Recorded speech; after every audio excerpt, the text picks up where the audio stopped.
Whether you like it or not, Hillary Clinton is back in the news, and during an interview, of course, the inevitable question came up as to who she blames for her loss to a reality TV show star in 2016, and predictably so, she had nothing substantive to say. She claims to take personal responsibility. However, she immediately pivots to the plethora of reasons that she had no control over that cost her the election.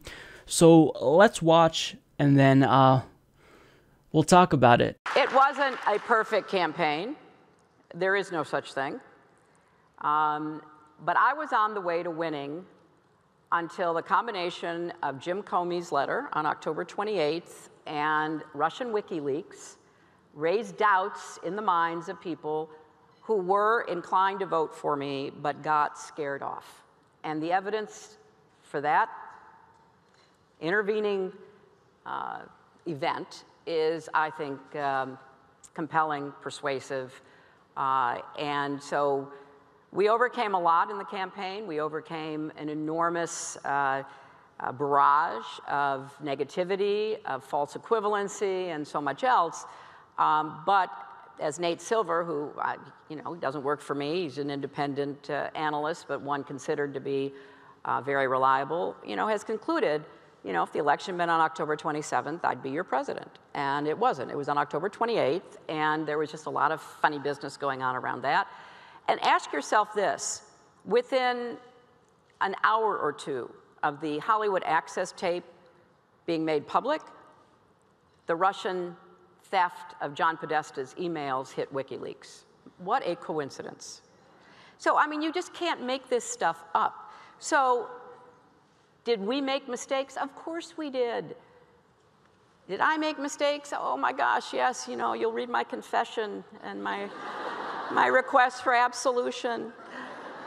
But the reason why I believe we lost were the intervening events in the last 10 days. And I think you can see I was leading in the early vote. I had a very strong, and not just our polling and data analysis, but a very strong assessment going on across the country about where I was in terms of, the necessary both votes and electoral votes. So, yeah, she has done zero introspection, and, some people will say, well, finally, this is a good sign because she's taking personal responsibility. Well, she wouldn't have said this if the person who was hosting the event didn't ask her, and she immediately, again, she said, I take personal responsibility, but if it wasn't for James Comey and Russian WikiLeaks, then I would be your president right now. So verbatim, she states, I was on the way to winning until the combination of Comey's letter and Russian WikiLeaks raised doubts in the minds of people who were inclined to vote for me but got scared off. Now, as evidence that WikiLeaks was in fact trying to harm her campaign and help Donald Trump's, she states, within an hour or two of the Hollywood Access tape being made public, the Russian theft of John Podesta's emails hit WikiLeaks. Okay, first of all, what she's saying here is not persuasive because WikiLeaks maintains that it wasn't Russia who gave them the information, and seeing that the government has not released or declassified the information, that proves beyond a shadow of a doubt that Russia did in fact hack those emails and give it to WikiLeaks. Well, you can't say that for certain is what happened. And second of all, she claims that WikiLeaks timed the release of John Podesta's emails so that way they can kind of do damage control for Trump. That was the implication. However, what she's talking about is what Julian Assange referred to as the October surprise, which he hyped up for months. He was talking about it since July. So if it is the case that he released it within hours of the Hollywood Access tape, well, he also released it on a daily basis. So to suggest that it was released as a means of damage control for the Access Hollywood tape, I think that's just a dubious claim. Now, second of all, she says that the so-called Russian WikiLeaks helped tank her campaign. However, notice that this is a tacit confession here, what she's doing. By saying that WikiLeaks harmed her, it wouldn't have harmed her if she wasn't guilty in the first place. Now, what did those emails expose? They exposed how Hillary Clinton and Debbie Wasserman Schultz colluded to literally sabotage Bernie Sanders' campaign. It wasn't just that the DNC was partial towards Hillary Clinton and biased in favor of Hillary Clinton, there was a concerted effort to destroy Bernie Sanders' campaign. That's what was revealed. So by saying that WikiLeaks hurt your campaign, why did they hurt you? Why could they have possibly hurt you, Hillary? It's because they exposed how you were guilty and corrupt and were rigging the primaries against Bernie Sanders. If Bernie Sanders had his emails hacked by Russia and released through WikiLeaks, do you think that would have hurt his campaign? No, because Bernie Sanders isn't guilty of rigging the primaries. He's not guilty of anything. So anything that WikiLeaks could have released on Bernie Sanders wouldn't have hurt him. If you weren't guilty in the first place, then maybe those emails wouldn't have hurt you. Now, when it comes to Comey's letter, maybe it's the case that Comey wanted to flip the election. We don't know his intentions. He's a Republican. Maybe that's why Democrats should stop getting cozy with Republicans and stop appointing Republicans to government positions. However, her campaign consistently downplayed the significance of the FBI investigation. I mean, from the get-go, she was talking about how this was just a security inquiry. She wasn't actually being investigated by the FBI, even though Comey later came out and said, I don't know what a security inquiry is. You know, we're investigating her. It's in our name. We are the Federal Bureau of Investigation. We're investigating Hillary Clinton. So, in other words, she lied to cover her own ass. However, I think that TYT's Michael Tracy does a fantastic job explaining how the Democratic Party is completely hypocritical in taking basically two different positions when it comes to the FBI investigation. I have a hard time believing that we're going to be done debating this anytime soon, because so much is still in flux and there's still such a stalwart unwillingness to actually grapple with the reality of what happened, which is that there was a concerted propaganda campaign launched by Clinton's campaign surrogates and Democrats to deny that the email server investigation was of any significance, and to say that even people on the left who raised concerns about it during the primary process, they were in league with this right-wing hate campaign against Hillary, and they had no right to be bringing this up, and it was just a cheap talking point that they were purveying. No, actually, it turned out to be such a, not a nothing burger, but such a something burger that according to them now, in their estimation, it cost her the election. So if people don't come to grips with the propaganda and the active deceit that was used here to cover up, which was a hugely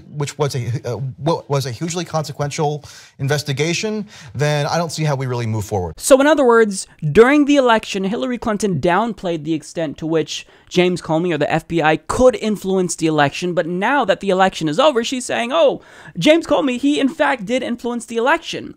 Well, maybe, Hillary, you should have been upfront with voters in the first place and told the truth about the fact that you were being investigated by the FBI. And furthermore, if you didn't set up a private email server in the first place, none of this would be happening. So, I mean, when it comes to the FBI and WikiLeaks, Hillary Clinton can try to blame Julian Assange and James Comey all that she wants, but that doesn't erase the fact that if Hillary Clinton wasn't corrupt in the first place, these external aspects couldn't have flipped the election, because if she never had a private email server to try to get away with being corrupt while she was Secretary of State, if she never tried to collude with the DNC to rig the primary against Bernie Sanders, WikiLeaks and James Comey could do nothing to influence the election. So Hillary Clinton has got to look in the mirror and be introspective and realize that what she did was run a terrible campaign, one of the worst campaigns in American history.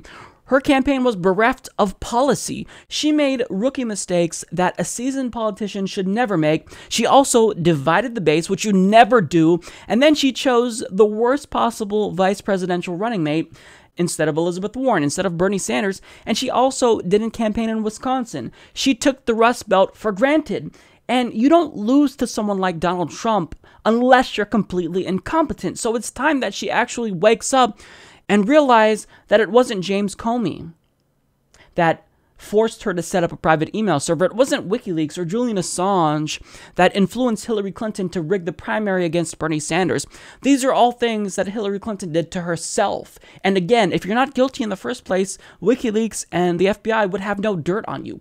James Comey and WikiLeaks, they couldn't have possibly influenced the election in favor of Donald Trump if Bernie Sanders were the nominee.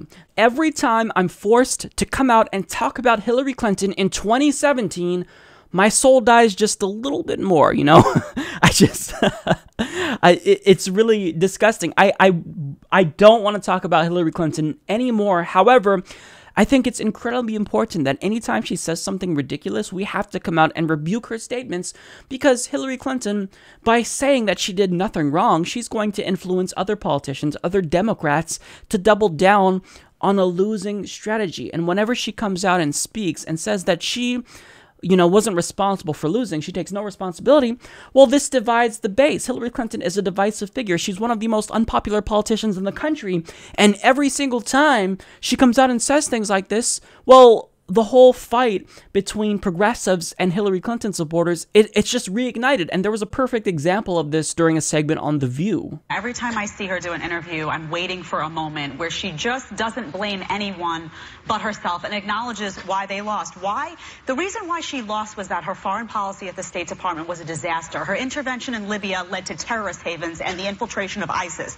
She lost because she picked a bad vice presidential candidate. She didn't do proper groundwork in states like Wisconsin, in states like Michigan, in states like Pennsylvania. She lied to people. She made the decision. Don't bring up the lie. Please don't bring up lying. About having the server? Don't bring up lying about people. Okay, well, she did. Yeah, let's not put lies in, because if we're going to compare. But I'm not here to. I'm not here to compare one. I can hear you on other stuff, but the lying I just can't handle.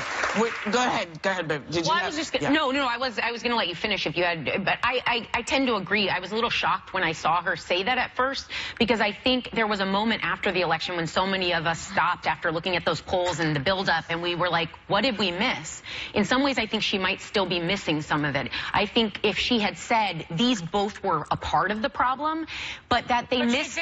She did. She did, but after Christiane actually egged her, she said, do you take any responsibility for this? Yeah. And I found that the fact that out of the gates her answer was the Russian thing in Comey, because I think there were messaging problems. She wasn't on the ground. A lot of the people that spoke up. She won 3 million more votes than Donald Trump did, so her message was out there. People wanted to vote for her, and the bottom line is, the FBI was investigating Trump's Russia ties since July, and they only mentioned that this March. Yet they mentioned it in October. I voted for her. I'm a Hillary Clinton supporter. Yeah. But what I'm saying is I was disappointed by the interview, because to me at this moment what she needed to say was, we missed the mark in a lot of ways. There were things we didn't hear, and it shows me in this interview she might still be missing. I don't know that she missed the mark. I don't know that she missed the mark. She also lost the election because the election isn't run by the popular vote. It's run by the Electoral College, and she's a seasoned politician. And she should know that those states that she skipped out on, those states that she didn't go to, that cost her the election. Oh, really? She sounds like she did it, because that's what cost her the election. There were people in the center of the country that felt ignored. Was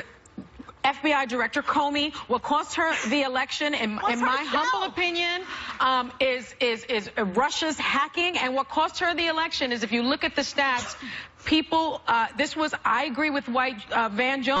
Since this was a white lash, there have been studies, 20% of people voted because of racism. And I think after 8 years of a black president, there was no way that this woman was going to win. Twice. The country elected a black president twice because he was a good candidate. She was not a good candidate. That clip is an anecdotal example of a broader discussion that occurs every single time Hillary Clinton comes out and refuses to take responsibility for her terrible campaign. I mean, you saw what the Hillary Clinton supporters on that panel were doing.